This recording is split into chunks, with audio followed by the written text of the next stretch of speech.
Saya sudah jadi pendonor kornea mata dari sejak saya SMP, berarti sudah terlalu lama.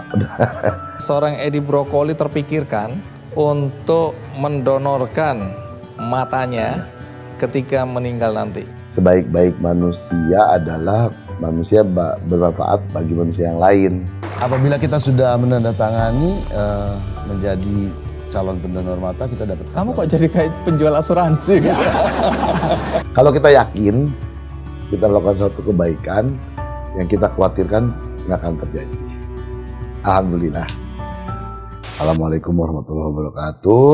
Saya Edi Brokoli, terlahir dengan nama Edi Hidayatullah.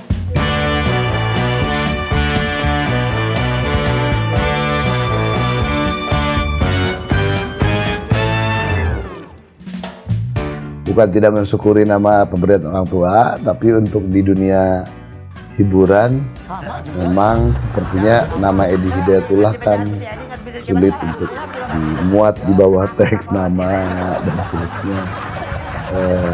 Kebetulan juga di musik lagi kan, jadi sama sekali bukan tidak menghargai nama pemberian orang tua, tapi harus punya nama dagang. Jadi menjelmalah Edi Hidayatullah ini jadi Edi Brokoli.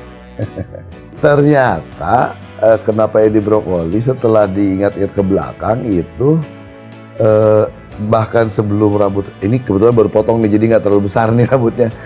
Jadi dulu waktu kurang lebih tipis dari ini sedikit lah, zaman SMA tahun 95 buku keluar SMA itu, ternyata saya udah menulis nama Edi Brokoli. Rupanya diingat-ingat lagi itu pemberian teman waktu SMA kelas 2 udah ada yang manggil saya Brokoli. Padahal mah nggak kribo amat sih rambutnya, tapi udah galing gitu, kalau bahasa Sunda mah galing. Jadi apa ya, di landian ya kalau bahasa Sunda teh, panggilan nama temen ngasih panggilan ke saya Brokoli gitu. Jadi berkah, alhamdulillah.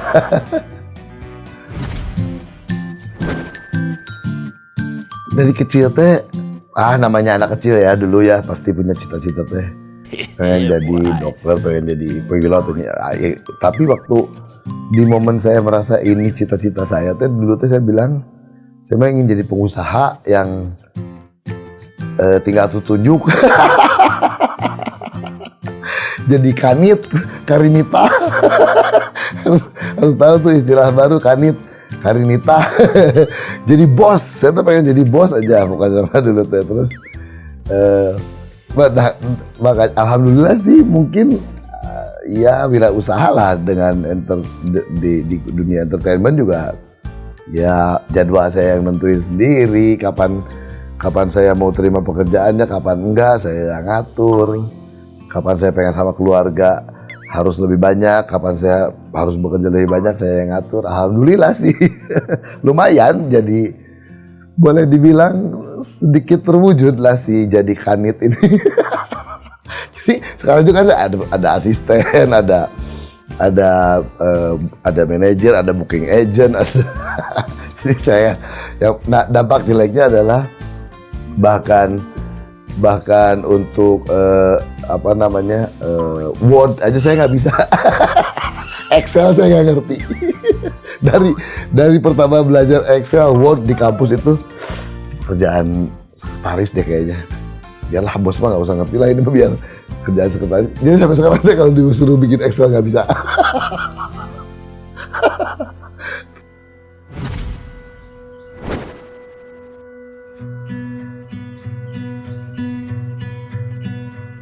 Kalau lihat rambutnya ingat masa laluku. Sedih ya? Dia masih punya, aku enggak. Ya silakan duduk, Edi Brokoli. Seorang Edi Brokoli terpikirkan untuk mendonorkan matanya ketika meninggal nanti. Apabila kita sudah menandatangani menjadi calon pendonor mata, kita dapat. Kamu kok jadi kayak penjual asuransi? Ini keluarga saya semua, Bang. Oke. Ayah, istri, anak, 2 anak. Ini harus menunggu sampai Edi Brokoli meninggal baru bisa diambil. Kalau ada yang butuh sekarang, perlu mau diminta, bisa nggak?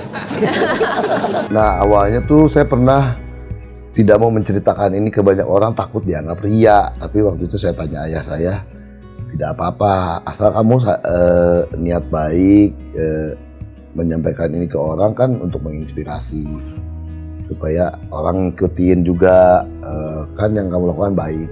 Ya selalu bismillah aja bahwa niat kamu bukan ria. Jadi akhirnya saya lakukan dan alhamdulillah sih lumayan dampaknya ya. Maksudnya banyak juga yang nanya kalau mau donor mata tuh kemana, donor darah. Alhamdulillah banyak juga yang saya kerjakan, nanti saya ceritakan. Nah sebetulnya kalau flashback sedikit ke belakang, alhamdulillah saya dibesarkan di keluarga yang memang ayah saya aktif banget donor darah, 100 lebih. Kakak saya jadi begitu juga karena anaknya. Saya juga, adik-adik saya juga sama. Di keluarga saya yang 5 anak, 5 bersaudara ini dan ayah ibu, yang nggak donor cuma ibu sama adik saya yang perempuan karena memang tidak memungkinkan karena tekanan darah rendah. Sisanya yang laki-laki semuanya pendonor aktif, alhamdulillah. Saya juga baru mau 67 insya Allah tahun ini. Kemudian di saat saya SMP, karena memang ayah saya juga mendaftarkan diri untuk calon pendonor kornea mata, di mana kita ada di komunitas yang sama di dalam Islam. Jadi mendaftarkan anak-anaknya secara SMP ya ngerti apa sih sebetulnya, tapi diberi pengertian lah. Pokoknya kalau kamu nanti meninggal, kamu matanya didonorkan karena ini untuk kebaikan ini. Tapi masuk akal penjelasan yang disampaikan oleh ayah saya. Jadi saya sudah jadi pendonor kornea mata dari sejak saya SMP, berarti sudah terlalu lama. Udah 30 tahun yang lalu mungkinnya lebih. Nah itu berbarengan dengan kakak dan adik saya. Kemudian ya ketika saya menikah dan punya anak, ya saya lanjutkan itu dan diberi pengertian yang mudah memberi pengertiannya, yaitu pesan ayah saya. Pasti juga ini sering saya dengar dan mungkin yang nonton juga sering dengar, sabda Rasul atau seperti ini sih hadis ya kayaknya, sebaik-baik manusia adalah manusia bermanfaat bagi manusia yang lain. Jadi prinsip itu kan sederhana tapi dalam banget maknanya ya. Maksudnya mengerjakannya sebetulnya tidak sulit untuk dengan 2 hal yang tadi, donor darah dan donor kornea mata. Kan kalau sumbangan donasi yang lain kan harus banyak mikir, ini duit uang di dapur cukup kan nih kalau masih harus disumbangkan gitu kan. Tapi kan darah ada dalam tubuh kita kapanpun, setiap 3 bulan sekali kita bisa sumbangkan. Kornea mata kita terlahir alhamdulillah yang tanpa kekurangan, sudah ada juga dengan kornea, dan kalau sudah meninggal daripada dimakan cacing mendingan diberikan untuk yang bermanfaat, yang memerlukan. Jadi ya konsep donor kornea mata ini keren Pak. Jadi kan jadilah manusia yang bermanfaat bagi manusia yang lain, itulah kurang lebih ya. Ketika kita hidup banyak yang bisa kita lakukan untuk memberi manfaat bagi manusia yang lain, itu ya sedekah lah, ya donor darah lah, banyak sekali lah, membantu, memberikan uluran tangan apapun ya.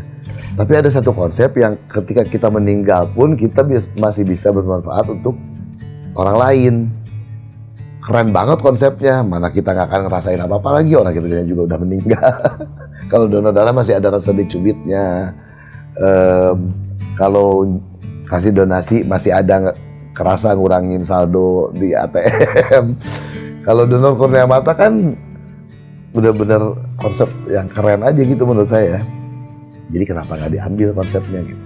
Jadi ya biarpun kita nggak tahu loh matanya ini berhasil didonorkan atau enggak. Kan saya juga nggak tahu nanti meninggalnya gimana ya. Nobody knows ya.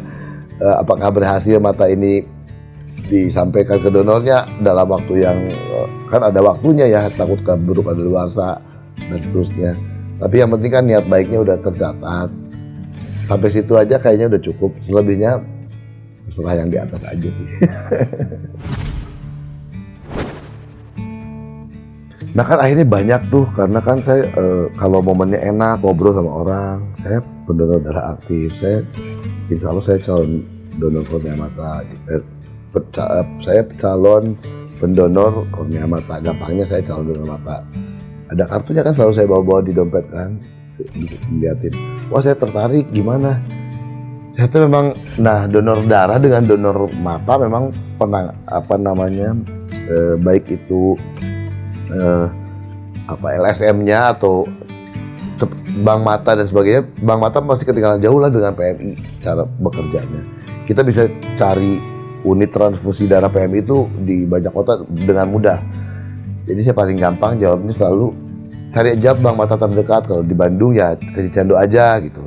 Kalau di Jakarta cari aja bank mata terdekat atau googling aja, nanti pasti ketemu infonya.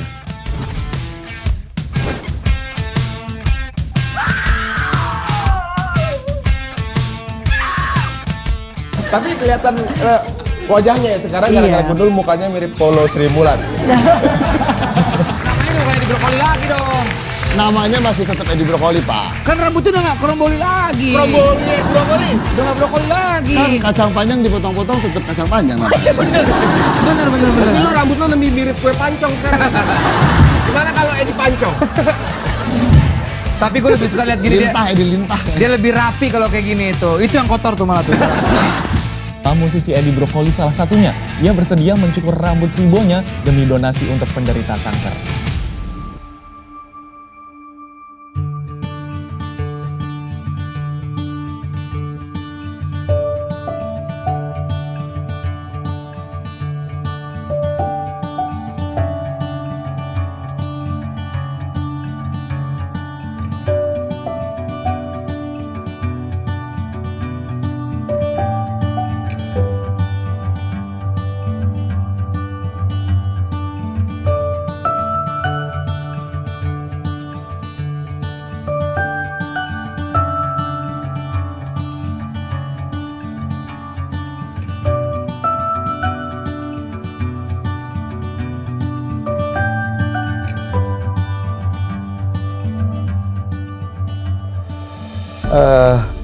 Jadi itu tuh gebrakan pertama, nama eventnya tuh, gerakan itu Shave for Hope. Jadi Shave itu dibatakin, for Hope untuk memberikan harapan hidup bagi anak-anak penyintas kanker. Jadi caranya adalah dengan siapapun yang berani membotak, untuk laki-laki, siapapun yang berani membotaki dirinya dianggap berdonasi entah 100.000 entah 200.000. Itu untuk menyelami atau merasakan, bersimpati, merasakan bagaimana anak-anak penyintas kanker ini menjadi botak bukan karena pilihan, tapi karena harus kemo gitu. Jadi sebetulnya awareness ke masyarakat bahwa ada anak-anak penyintas kanker yang perlu uluran tangan lah gitu. Sebetulnya dia sudah siap lembaga-lembaga atau sponsorship yang untuk mendonasi ini. Jadi waktu itu adik saya datang juga ikut Shave for Hope itu dibotakin. Dianggap telah mendonasikan Rp200.000 untuk anak-anak penyintas kanker di RS Darmais gitu waktu itu. Nah, untuk gebrakan eventnya si penyelenggaranya menantang saya karena waktu itu di 2013 mereka mencari kan siapa yang rambutnya dianggap paling berharga oleh si empunya gitu kan. Siapa ya gitu. Pernah kalau nggak salah tuh ngecengin Limbat atau siapa gitu. Deddy Corbuzier kalau nggak salah, Limbat dan saya. Tapi kan kalau Limbat kayaknya weak deh kayaknya kalau Limbat kan. Kalau Deddy Corbuzier untuk dibotakin waktu itu dia belum botak seperti sekarang, masih ada garis-garisnya itu. Tapi kemudian akhirnya event organizer-nya lebih menjatuhkan pilihan ke saya tahun 2013. Jadi kan rambut lu kan udah mahkota banget, nama lu aja identik banget sama rambut. Kalau gua tantangin lu botak untuk event ini, gimana? Berani nggak lu gitu? Nanti kita lelang, hasil lelangnya akan kita sumbangkan untuk anak-anak penyintas kanker ini. Wah, ngomongnya 10 hari sebelum acara. Wah gila lu, ngomong 10 hari sebelum acara, kapan gua mikirnya. 10 hari sebelum acara itu waktu yang sangat singkat, sementara saya kan sudah memiliki rambut 15 tahun lamanya. Umur saya 36, berarti boleh dibilang setengah umur saya berambut kribo.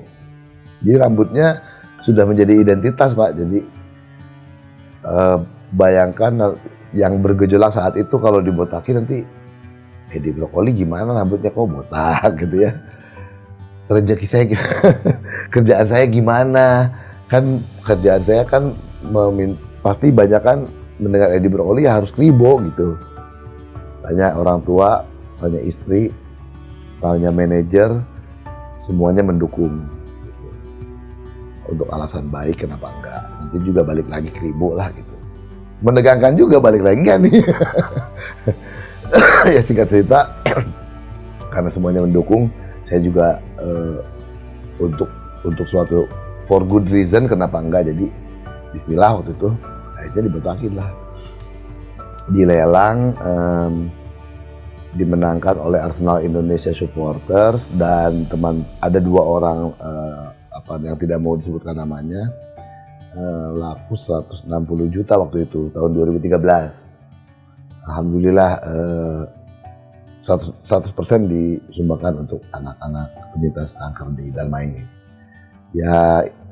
Ya buat saya sih itu ya paling dalam maknanya yaitu anak-anak itu menjadi botak karena kemo, tapi buat saya mah hanya sebuah pilihan mau atau enggak gitu.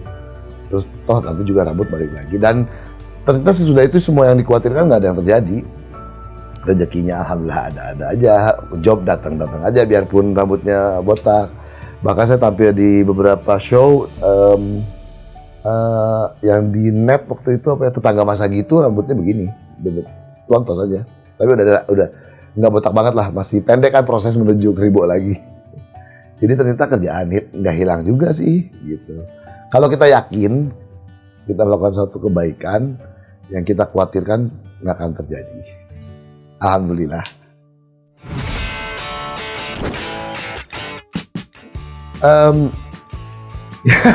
Ini di semua tempat saya mau jawab yang sama, nanti kalau nggak jadi tidak konsisten. Yang saya khawatirkan miskin. Saya nggak, kan suka ditanya fobia apa kayak ini gitu. Fobia ular takut nggak? Nggak. Ketinggian takut nggak? Lumayan lah, tapi nggak takut amat. Yang paling ditakutin apa? Jatuh miskin. Kenapa? Kalau miskin kita nggak bisa memberi. Jadi saya mah pengen kaya terus. Kenapa? Kalau kaya kita bisa banyak memberi. Kalau kita punya keinginan untuk banyak memberi, mau nggak mau kita harus kaya, Pak. Ya gimana kita mau jadi tangan di atas kalau kita nggak kaya raya? Rasulullah juga kaya raya banget. Kaya banget Rasul itu. Ternaknya banyak, tanahnya banyak, tapi diberikan terus ke orang gitu. Yaitu untuk menjadi pemberi, untuk menjadi tangan di atas, kita harus kaya, tapi jangan lupa sama akhirat. Itu yang paling sering kita dengar lah, carilah dunia seperti akan hidup selamanya, carilah akhirat seperti mau mati besok. Cuma bagus banget itu mah.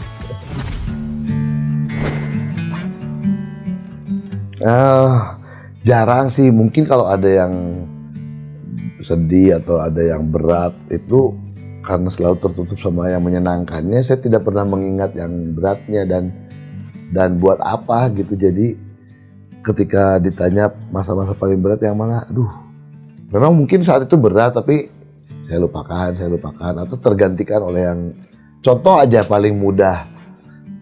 Tahun lalu Ramadan 2023 saya hilang sepeda motor kesayangan.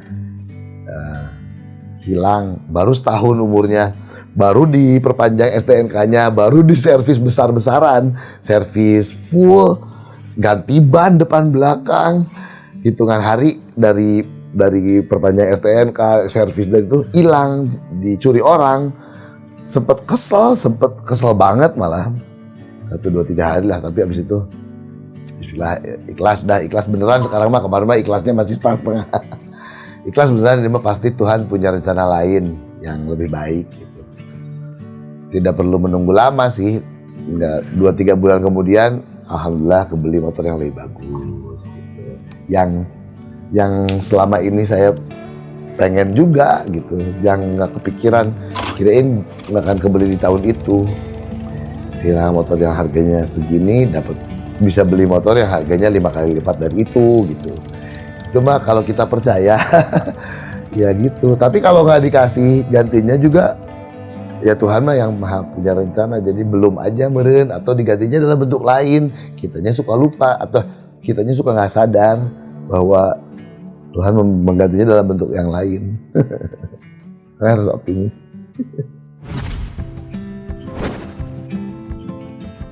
Untuk donor darah sih alhamdulillah ada satu ada untuk donor darah, khusus untuk donor darah dulu ya Pak. Jadi donor darah itu tahun 2024 ini menginjak 1 dekade saya menjadi ketua komite Arsenal Indonesia Supporters Donor Darah Nasional. Ini gerakan donor darah yang dilakukan oleh fans Arsenal di Indonesia, namanya Arsenal Indonesia Supporters.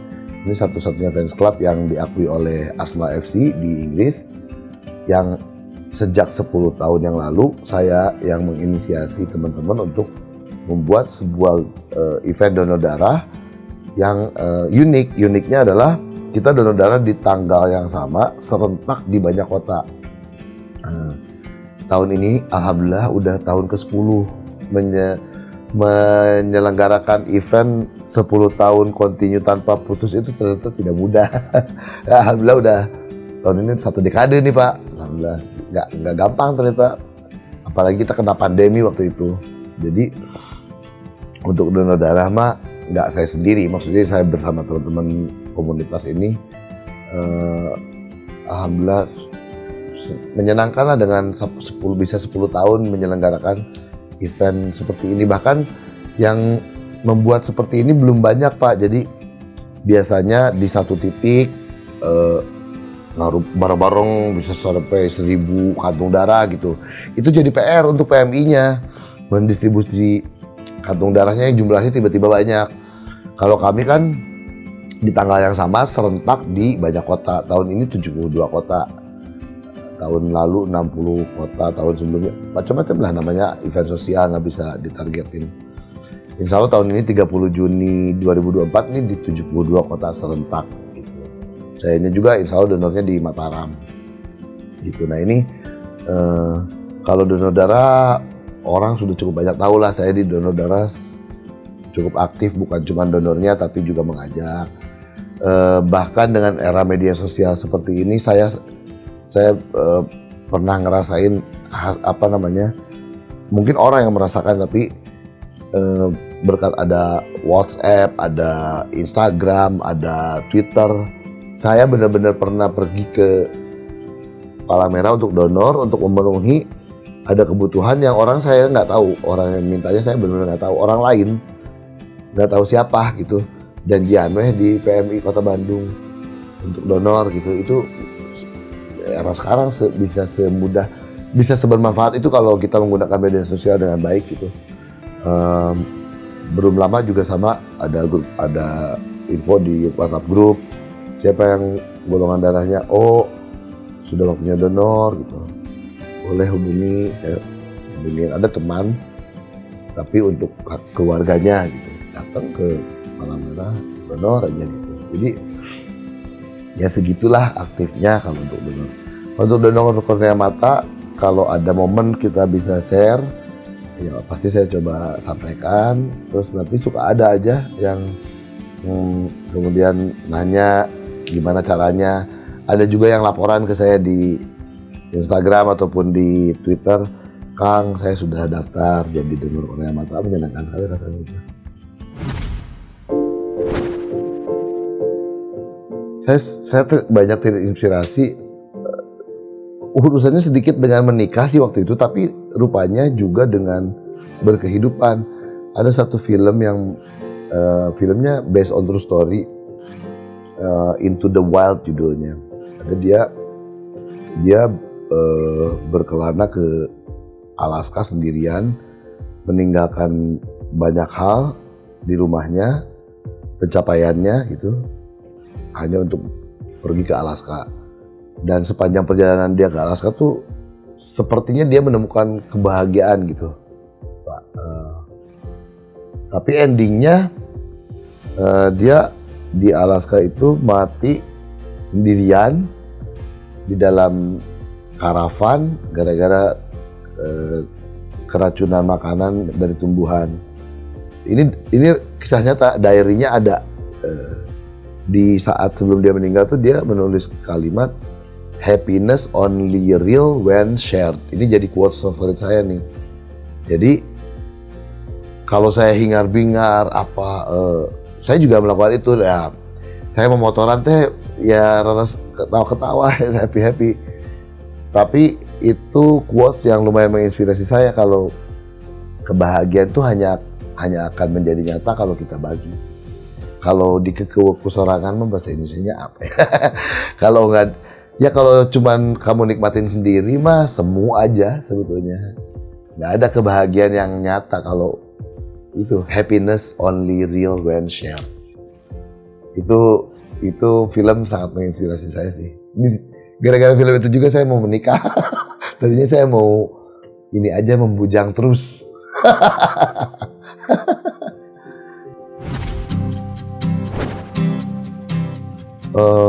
Sebetulnya sih untuk peduli dengan sesama tuh peduli dengan sekitar dulu aja sih. Yang paling gampang tuh sekitar dulu aja, kayak hal paling kecil, jangan buang sampah sembarangan, jangan misal ada tulisan jangan menginjak rumput, jangan diinjak, nanti susah tumbuhnya lagi. Jangan membuang sampah sembarangan, nanti rusak lingkungan, nanti semua akan balik lagi ke kita gitu. Apapun yang kita lakukan untuk sekitar kita, dampaknya kita lagi yang ngerasain sih sebetulnya. Nah, menjadi peduli, menjadi berbagi, caring, sharing each other itu ya nanti dampaknya kita juga yang akan merasakan. Kalau kita abai sama sekeliling kita ya siap-siap aja lingkungan kamu, baik itu manusianya, baik itu alamnya, baik itu unsur-unsur yang lain lah, segala unsur yang ada di lingkungan kamu ya. Kalau kamu abai terhadap mereka, mereka juga akan abai. Kalau kamu jahat terhadap mereka, mereka juga akan jahat sama kamu. Sesimpel itu sih, makanya ya tidak perlu banyak tapi sedikit harus kita punya rasa peduli sama orang lain. Sedikit banyak mah relatif, buat orang akan beda-beda, tapi yang penting kita punya kepedulian sama sekitar.